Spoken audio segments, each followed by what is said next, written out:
बिस्मिल्लाहिर्रहमानिर्रहीम।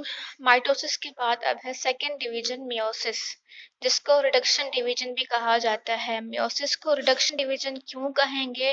क्योंकि यहाँ पे जो नंबर ऑफ क्रोमोसोम्स है ये हाफ हो जाते हैं डॉटर सेल्स में। अब ये कैसे हो रहा है? ये 46 क्रोमोसोम्स है पेरेंट सेल में। जब इसकी मियोसिस होगी तो इसके नतीजे में जो दो सेल्स बनेंगे उनमें होंगे 23 क्रोमोसोम्स और 23 क्रोमोसोम्स। तो यहाँ पे क्या हुआ है, नंबर ऑफ क्रोमोसोम्स हाफ हो गए हैं, तभी इसको रिडक्शन डिवीजन कहा जाता है। 4 daughter cells are formed as a result of meiosis. Mitosis में हमने देखा था कि 2 डॉटर सेल्स बनते हैं, जबकि मियोसिस में 4 डॉटर सेल्स बनेंगे। ये 4 सेल्स बनते हैं। इन एनिमल्स मियोसिस अगर ड्यूरिंग गैमीट फॉर्मेशन। अब हम देखते हैं एनिमल्स और प्लांट्स में मियोसिस कब होती है। एनिमल्स में होगी ड्यूरिंग गैमीट फॉर्मेशन, जब मेल्स में स्पर्म और फीमेल में ओवम में एग ने बनना होगा तब मियोसिस होगी इन जर्म सेल्स। और प्लांट्स में मियोसिस कब होती है? जब स्पोर्स बनते हैं। तो हम कहेंगे कि इन plants meiosis occurs during spore formation. फिर to keep numbers constant, number of chromosomes are reduced to half. अब हमने ये देखा है कि जनरेशन आफ्टर जनरेशन हमारे पेरेंट्स में 46 क्रोमोसोम थे, हम में 46 क्रोमोसोम्स हैं, और आफ्टर जनरेशन से नंबर कांस्टेंट रहता है। तो ये नंबर कांस्टेंट किसकी वजह से रहता है? मियोसिस की वजह से, जिसमें पहले डिवीजन में क्रोमोसोम नंबर हाफ हो जाते हैं।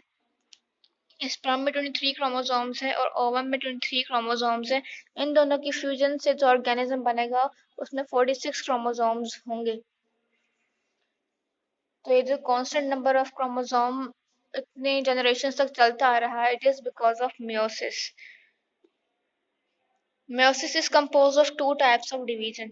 अब हमने माइटोसिस में देखा था कि एक ही तरह की डिवीजन थी, जबकि मियोसिस में 2 डिवीजन हो रही है। एक है मियोसिस 1 और second one is meiosis 2।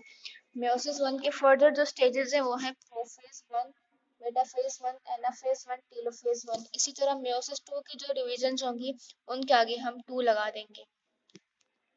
Meiosis 1 जो है इसको रिडक्शन डिवीजन कहा जाता है, क्योंकि मियोसिस 1 के नतीजे में जो 2 सेल्स बनेंगे इनमें क्रोमोसोम्स का नंबर हाफ हो जाएगा।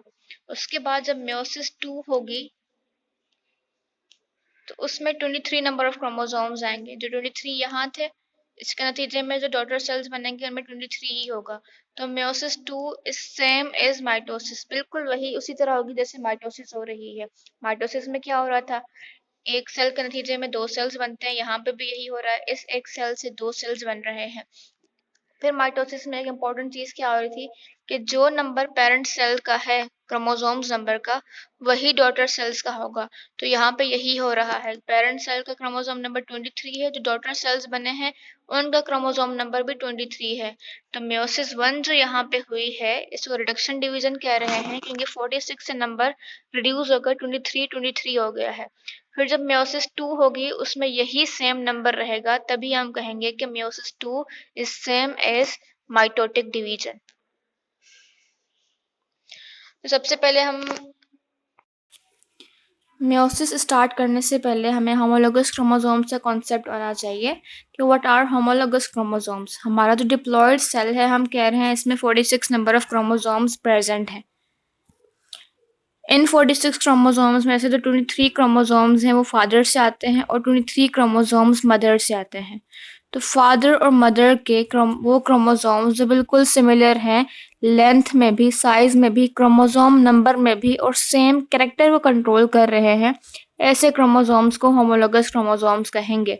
मतलब कि सेम है, जो फादर का क्रोमोसोम है वैसा सेम जो मदर का क्रोमोसोम होगा, इनको हम होमोलोगस क्रोमोसोम कहेंगे। फॉर एग्जाम्पल, ये क्रोमोसोम नंबर 1 फादर से आया है तो ये क्रोमोसोम नंबर 1 मदर से आया होगा। दोनों दिखने में सेम होंगे और दोनों सेम कैरेक्टर को कंट्रोल कर रहे होंगे। अगर ये क्रोमोसोम जो है यहाँ पे जो जीन है वो हाइट को कंट्रोल कर रही है, तो मदर की क्रोमोसोम में जो यहाँ जीन होगी वो भी हाइट को कंट्रोल करेगी। इसी तरह से क्रोमोसोम नंबर 2 है, ये जो फादर से क्रोमोसोम नंबर 2 आया है, अगर ये आई कलर को यहाँ पे कंट्रोल करने वाली जीन मौजूद है, तो मदर से आने वाला क्रोमोसोम 2 भी यहाँ पे आई कलर को कंट्रोल कर रहा होगा। तो सिमिलर क्रोमोसोम्स जो कि एक फादर से आ रहा है, दूसरा मदर से आ रहा है, सेम कैरेक्टर को कंट्रोल कर रहा है, ऐसे क्रोमोसोम्स को होमोलोगस क्रोमोसोम्स कहेंगे। और मियोसिस के एंड में होता क्या है, यही होमोलोगस क्रोमोसोम्स सेपरेट होते हैं एक दूसरे से। ये अलग अलग सेल्स में जाएंगे, ये अलग सेल में जाएगा, ये अलग में जाएगा, ये अलग सेल में जाएगा और ये अलग सेल में जाएगा। तो होमोलोगस क्रोमोसोम की सेपरेशन होगी at the end of meiosis. तो सबसे पहले हम देखेंगे कि सेल जो इंटरफेस कंप्लीट करके आ चुका है, ये सेल है जो कि इंटरफेस गुजार के आया है। हमें कैसे पता चला? क्योंकि इसमें 2 सेंट्रोसोम्स प्रेजेंट हैं, मतलब ये अपनी तैयारी मुकम्मल करके आया है। इंटरफेस के बाद अब इस सेल ने एंटर होना है मेयोसिस 1 में। तो मेयोसिस 1 का जो प्रोफेज 1 है, इसके हमने कहा कि कुछ सब स्टेजेस हैं। तो जो पहला सब स्टेज है ये है लेप्टोटीन, जहाँ से मेयोसिस ने या प्रोफेज 1 ने स्टार्ट होना है। लेप्टोटीन में क्या होगा, यहाँ जो ये क्रोमेटिन मटेरियल है ये कन्वर्ट हो जाएगा, ये यहाँ पे ब्रेक हो जाएगा इनटू थिन लॉन्ग थ्रेड्स। यहाँ पतले और लंबे धागे बनेंगे और उन धागों में कुछ कुछ जगह पे थिकनेस होगी। तो ये जो थिकनेस है इनको हम बीड्स कहेंगे, मीन्स मोती। यहाँ जो क्रोमोसोम है कैसी अपीयरेंस दे रहे हैं, मोतियों के हार जैसी। तो हम कहेंगे कि क्रोमोसोम्स बीडेड अपीयरेंस दे रहे हैं। ये जो बीड्स हैं या वो जगह है जहाँ पे क्रोमोसोम्स थिक हैं, उन थिक जगहों को कहा जाएगा क्रोमोमेर्स। और इन क्रोमोसोम्स को इस फॉर्म में कहा जाएगा क्रोमोनिमेटा। लेप्टोटीन के बाद जो सेकंड सब स्टेज है प्रोफेज 1 में, वो है जाइगोटीन। जाइगोटीन में क्या होगा कि जो होमोलोगस क्रोमोसोम्स हैं, यहाँ रेड वाले जो हैं ये मदर को शो कर रहे हैं और ब्लू वाले जो हैं फादर को शो कर रहे हैं। तो होमोलोगस क्रोमोसोम्स जाइगोटीन में एक दूसरे के क्लोज आएंगे। क्लोज होने के बाद इनके दरमियान पेयरिंग होगी, ये पेयर अप होंगे। तो पेयरिंग किसकी वजह से होगी? फोर्सेस ऑफ अट्रैक्शन की वजह से। वो फोर्सेस ऑफ अट्रैक्शन जिनकी वजह से होमोलोगस क्रोमोसोम्स में पेयरिंग हो रही है, उनको साइनेप्सिस कहा जाता है। तो ये होमोलोगस क्रोमोसोम कैसे है? ये फादर से अगर क्रोमोसोम आया है जो कि हाइट को कंट्रोल कर रहा है, तो ये मदर से क्रोमोसोम आया है जो कि हाइट को कंट्रोल कर रहा है। अगर ये क्रोमोसोम जो कि फादर से आया है आई कलर को कंट्रोल कर रहा है, तो मदर से आने वाला भी आई कलर को कंट्रोल कर रहा होगा। तो ये है होमोलोगस क्रोमोसोम्स जिनकी यहाँ पे पेयरिंग हुई है। तो यहाँ पे इनको हम बाइवेलेंट्स कहेंगे। ये बाइवेलेंट है, ये बाइवेलेंट है। बाइवेलेंट क्यों कह रहे हैं? बाइवेलेंट का मतलब 2 क्रोमोसोम्स, बाय मीन्स 2। तो यहाँ पे 2 क्रोमोसोम्स हैं तो ये बाइवेलेंट हो गए, यहाँ पे 2 क्रोमोसोम्स हैं तो ये बाइवेलेंट हो गए। तो पेयरिंग के बाद हो जाएगा जाइगोटिन कंप्लीट। फिर जो थर्ड स्टेज है प्रोफेज 1 में, वो है पैकिटिन। पैकिटिन में क्या होगा, वो जो क्रोमोसोम थे अब वो क्या होंगे, शॉर्ट और थिक होंगे, छोटे और मोटे होंगे। इस तरह अब देखिए यहाँ पे हमें क्रोमोसोम्स बिल्कुल क्लियरली विजिबल हैं। इससे पहले वो बिल्कुल पतले पतले से धागे थे। अब हमें यहाँ पे 4 क्रोमेटिड्स नजर आएंगे, ये 1, ये 2, ये 3, ये 4। यहाँ पे भी 1, 2, 3, 4। तो ये जो बाइवेलेंट्स हैं 2 क्रोमोसोम्स के अब हमें 4 धागे नजर आ रहे हैं, 4 क्रोमेटिड्स नजर आ रहे हैं। तो इनको टेट्राड कहेंगे। ये 1, ये 2, ये 3, ये 4। तो ये 4 थ्रेड्स हो गए। तभी इनके लिए वर्ड हम क्या यूज करेंगे, टेट्राड्स कहेंगे। तो टेट्राड कहाँ बनते हैं, कब बनते हैं? पैकिटिन में बनते हैं, जब क्रोमोसोम्स शॉर्ट और थिक हो रहे होते हैं। पैकिटिन के बाद जो फोर्थ सब स्टेज है प्रोफेज 1 का, वो है डिप्लोटीन। डिप्लोटीन में क्या होगा, वो जो होमोलोगस क्रोमोसोम्स हैं जो कि एक दूसरे के क्लोज आए थे और उनके दरमियान फोर्सेस ऑफ अट्रैक्शन थी जिनको हमने साइनेप्सिस कहा था, अब वो साइनेप्सिस वीक होना स्टार्ट हो जाएंगी। जब ये वीक होंगी तो होमोलोगस क्रोमोसोम्स की अलैदगी स्टार्ट हो जाएगी, सेपरेशन स्टार्ट होगी, वो एक दूसरे से अलग अलग होना स्टार्ट होंगे। लेकिन यहाँ पे सेपरेशन कंप्लीट नहीं होगी। कुछ कुछ पॉइंट्स पे ये जो होमोलोगस क्रोमोसोम्स हैं अटैच होंगे, आपको नजर आ रहे होंगे पॉइंट्स। तो वो पॉइंट्स जहाँ पे होमोलोगस क्रोमोसोम्स अभी भी अटैच्ड हैं, उन पॉइंट को क्याज़मेटा कहा जाएगा। ये जो क्याज़मेटा है जहाँ पे होमोलोगस क्रोमोसोम्स एक दूसरे से अटैच्ड हैं, वहाँ एक इम्पॉर्टेंट प्रोसेस होगा।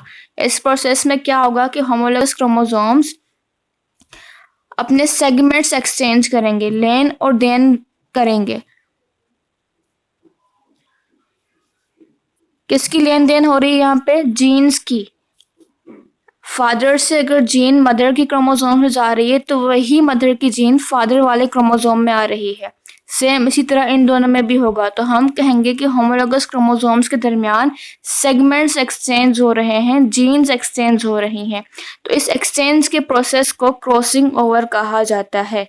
तो डिप्लोटीन में क्या होगा, क्याज़मेटा फॉर्मेशन होगी, और क्याज़मेटा पॉइंट्स पे क्या होगा, क्रॉसिंग ओवर होगी बिटवीन होमोलोगस क्रोमोसोम्स। और क्रॉसिंग ओवर क्या है, exchange of segments between homologous chromosomes.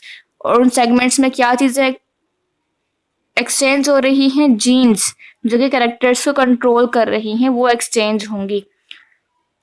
तो डायकाइनेसिस में देखें ये जीन्स यहाँ पे एक्सचेंज हो गई हैं।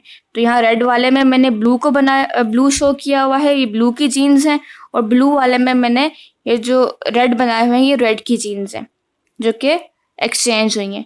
तो फिर फिफ्थ सब स्टेज है प्रोफेज 1 का, डायकाइनेसिस। डायकाइनेसिस में क्या होगा कि ये जो होमोलोगस क्रोमोसोम्स हैं जो कि कुछ कुछ पॉइंट्स पे एक दूसरे के साथ अभी भी अटैच्ड हैं, वो बीच में से अलग होना स्टार्ट होंगे, दरमियान में से उनकी सेपरेशन होगी। और ये सेपरेशन बिल्कुल कैसी होगी, जिप की तरह। जो आपके बैग का जिप होता है, आप सेंटर से खोलेंगे तो यहाँ पे भी सेंटर से सेपरेशन स्टार्ट होती है। क्रोमोसोम्स एक दूसरे से अलग अलग होना स्टार्ट होते हैं। लेकिन ये जो सेपरेशन है यहाँ अभी भी कंप्लीट नहीं हो रही। कोनों में बिल्कुल एंड पॉइंट्स पे, ये जो एंड पॉइंट्स है बिल्कुल एंड पॉइंट्स पे ये होमोलोगस क्रोमोसोम अभी भी एक दूसरे के साथ अटैच्ड हैं। तो उन एंड पॉइंट्स को हम क्या कहेंगे, टर्मिनल पॉइंट्स कहेंगे। और इस प्रोसेस को यहाँ पे टर्मिनलाइजेशन कहा जाएगा। तो डायकाइनेसिस में क्या हो रही है, टर्मिनलाइजेशन हो रही है, जिसमें होमोलोगस क्रोमोसोम्स की जिप की तरह सेपरेशन हो रही है, लेकिन बिल्कुल एंड पे ये एक दूसरे से स्टिल अटैच्ड है। तो डायकाइनेसिस में क्या हो रहा है, लास्ट स्टेज है प्रोफेज 1 का, यहाँ पे प्रोफेज एंड हो रहा है।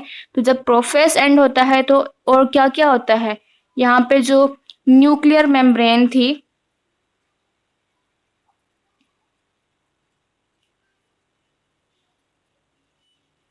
यहाँ जो न्यूक्लियर मेम्ब्रेन है वो यहाँ पे आपको नजर नहीं आ रही होगी, न्यूक्लियर मेम्ब्रेन डिसअपेयर होगी। और क्या होता है, न्यूक्लियोलस भी डिसअपेयर होता है। तो यहाँ पे आपको न्यूक्लियोलस भी नजर नहीं आएगा।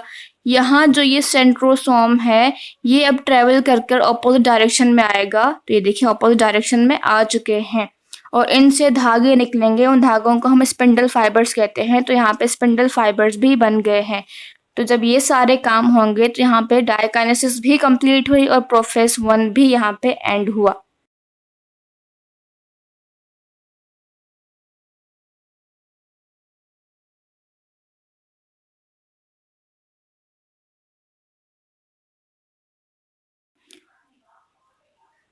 तो लेप्टोटीन में क्या हुआ है, यहाँ से मेयोसिस स्टार्ट हुई है, इनिशिएट हुई है। ये जो सेल नजर आ रहा है ये लेप्टोटीन सब स्टेज को शो कर रहा है, जहाँ पे क्रोमोसोम्स कैसे अपेयर हो रहे हैं, as a thin long threads, बिल्कुल पतले और लंबे धागे हैं।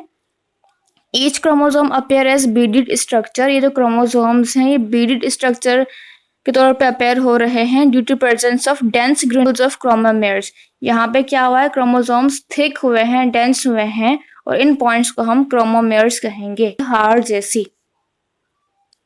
फिर सेकेंड सब स्टेज है जाइगोटीन। जाइगोटीन में क्या हुआ था कि होमोलोगस क्रोमोसोम्स एक दूसरे के क्लोज आ गए, they come very close to each other and make their pairs, और उनकी पेयरिंग हो गई।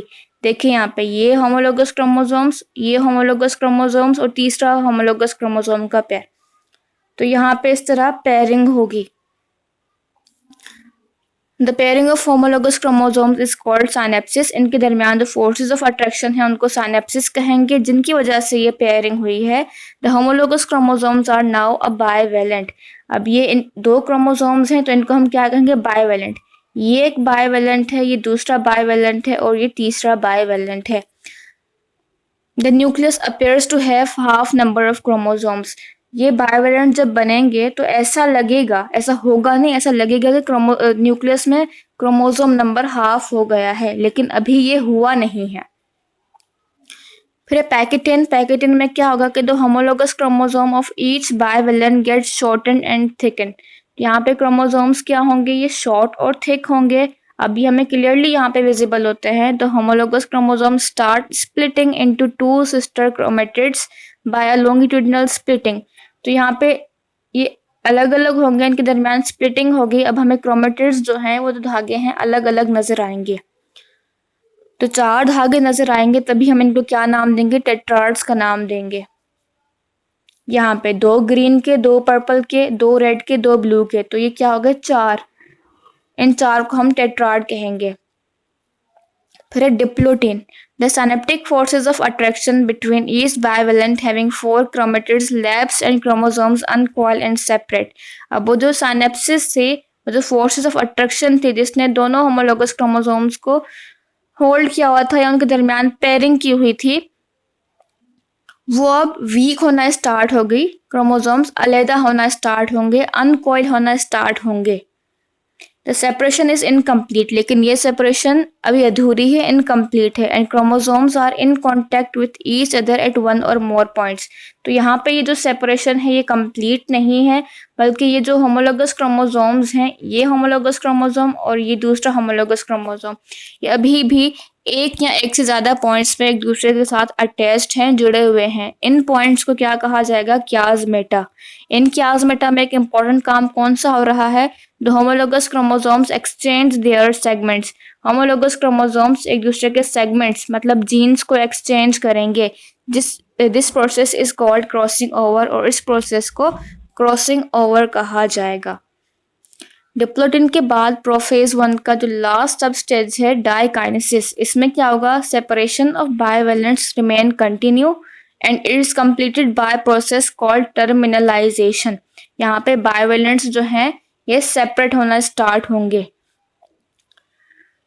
तो इस प्रोसेस के दौरान या टर्मिनलाइजेशन के दौरान क्या हो रहा है, the movement of chiasmata from centromere towards end of chromosome arms takes place like a zipper. तो ये जो सेपरेशन हो रही है बीच से स्टार्ट हो रही है, इधर और इधर, बिल्कुल कैसे, बैग की जिप की तरह। तो at the end of dikinesis the two chromatids are held only at their ends। जब डाइकाइनेसिस एंड हो रहा होगा तो क्रोमेटिड्स ने एक दूसरे को बिल्कुल एंड पे पकड़ा हुआ होगा। ये सेपरेट तो हो जाते हैं लेकिन बिल्कुल एंड पॉइंट से ये सेपरेट नहीं होते, वहां पे स्टिल जुड़े हुए हैं। तो इस प्रोसेस को कहते हैं टर्मिनलाइजेशन। इसके अलावा क्या हो रहा है, वही सारे काम जो कि प्रोफेज के एंड में हो रहे होते हैं कि न्यूक्लियर मेम्ब्रेन और न्यूक्लियस डिसअपियर हो जाएंगे, spindle apparatus is completed, spindle fibres बनेंगे तीनों तरह के, bivalents become thick and prominently visible, और प्रोफेज 1 यहाँ पे एंड हो जाएंगे। यहाँ पे क्रोमोसोम्स क्या होंगे, सही से विजिबल होंगे। प्रोफेज 1 के बाद अब है मेटाफेज 1।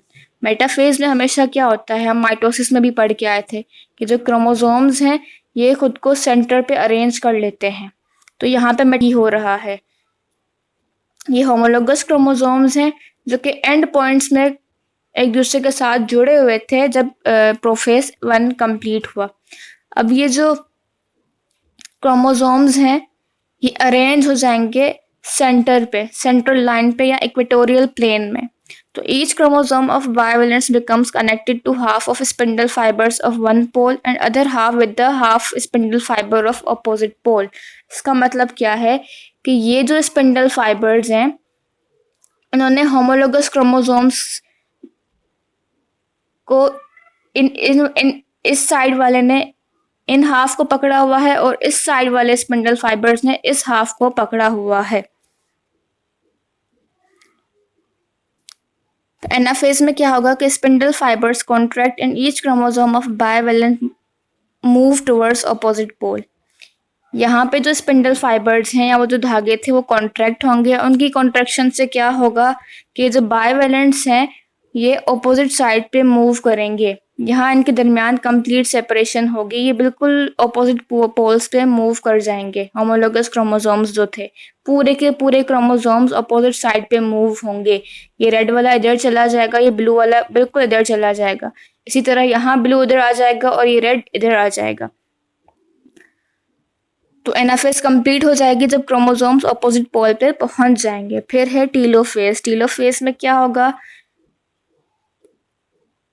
वही सारे काम होंगे जो प्रोफेस वन के बिल्कुल ऑपोजिट। यहाँ पे न्यूक्लियर मेम्ब्रेन रीअपेयर हो जाएगी, क्रोमोसोम्स अनकॉइल हो जाएंगे, स्पिंडल फाइबर्स डिसअपेयर हो जाएंगे, न्यूक्लियोलस रीअपेयर हो जाएगी। जब यहाँ पे कैरियोकाइनेसिस कंप्लीट हो जाएगी, 2 न्यूक्लियस बन जाएंगे, तो उसके बाद होगी साइटोप्लाज्म की डिवीजन। जब साइटोप्लाज्म डिवाइड होगा तो 2 सेल्स बनेंगे और 2 सेल्स के नतीजे में क्या होगा, 23 क्रोमोसोम्स एक सेल में होंगे, 23 क्रोमोसोम्स दूसरे सेल में होंगे। क्यों होंगे? क्योंकि यहाँ पे जो होमोलोगस क्रोमोसोम्स थे सेपरेट हो गए, सेपरेट होकर एक इस सेल में आएंगे और एक इस सेल में आएंगे। तो 46 से अब नंबर क्या हो जाएगा, हाफ हो जाएगा 23। या यहाँ पे अगर ये 4 थे तो यहाँ कितने आ गए, 2 इधर आ गए और 2 इधर आ गए। तो मेयोसिस 1 जब एंड हुई तो हमें क्या मिलेगा, half number of chromosomes.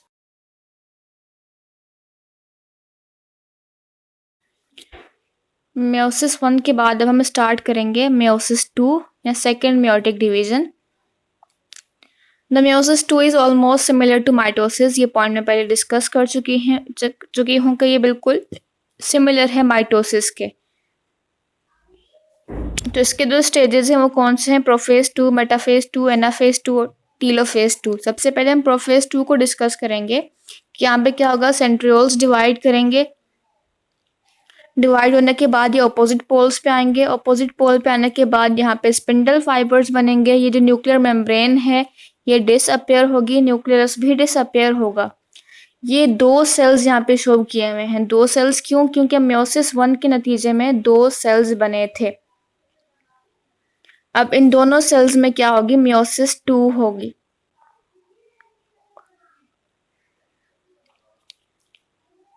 Prophase 2 के एंड में यहाँ पे क्रोमोसोम्स बिल्कुल शॉर्ट और थिक हो जाएंगे, जैसा कि आपको इन दोनों में नजर आ रहा होगा। प्रोफेज 2 के बाद अब है मेटाफेज 2।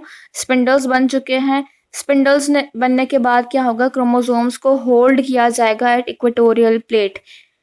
क्रोमोसोम्स को मेटाफेज में अरेंज कर लिया जाएगा सेंट्रल लाइन पे। फिर एनाफेज 2, एनाफेज में क्या होगा कि ये जो स्पिंडल फाइबर्स हैं कॉन्ट्रैक्ट होंगे। इनकी कॉन्ट्रैक्शन से क्या होगा, सेंट्रोमेयर डिवाइड होगा।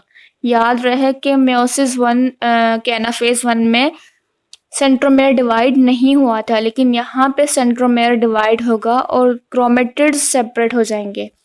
एनाफेज 1 में क्या हुआ था कि क्रोमोसोम्स पूरे पूरे सेपरेट हुए थे, यहाँ पे क्रोमेटिड्स सेपरेट होंगे। The chromatids move towards opposite pole। वो chromatids जो कि सेपरेट हुए अब opposite poles की तरफ मूव करेंगे। Each chromatid is now called monad। अब ये जो एक chromatid है इसको monad कहा जाएगा।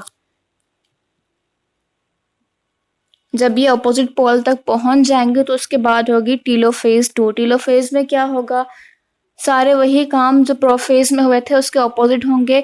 न्यूक्लियर मेम्ब्रेन रीअपेयर होगी, स्पिंडल फाइबर्स डिसअपेयर हो जाएंगे, न्यूक्लियोलस वापस रीअपेयर हो जाएगा। यहाँ 2 न्यूक्लियस बन जाएंगे, इसमें भी 2 न्यूक्लियस बने, इसमें भी 2 न्यूक्लियस बने हैं। 2 न्यूक्लियस बनने के बाद यहाँ कैरियोकाइनेसिस कंप्लीट हो गई। अब होगी साइटोकाइनेसिस, जिसमें साइटोप्लाज्म की डिवीजन होगी। जब साइटोप्लाज्म डिवाइड होगा तो इसमें से भी 2 सेल्स बनेंगे और इसमें से भी 2 सेल्स बनेंगे और एज अ रिजल्ट हमें 4 सेल्स मिलेंगे। तो उन चारों सेल्स में क्या होगा, the 2 meiotic division results in 4 daughter sales. हमें 4 डॉटर सेल्स मिलेंगे having haploid number of chromosome, जिनमें क्रोमोसोम नंबर हैप्लॉइड होगा, हाफ होगा ओरिजिनल नंबर के। तो यहाँ है मेयोसिस 1 और मेयोसिस 2 को शो किया हुआ है। यहाँ ये सेल इंटरफेस कंप्लीट करके आ गया है। इंटरफेस के बाद अब ये एंटर हुआ प्रोफेज 1 में, जो कि लॉन्गेस्ट फेज था। यहाँ पे बीडिड अपीयरेंस भी हो गई, पेयरिंग भी हो गई है, टेट्राड भी बन गए हैं, क्रॉसिंग ओवर भी हो चुकी है और टर्मिनलाइजेशन भी हो गई है। ये सब होने के बाद अब सेल इंटर होगा मेटाफेज में।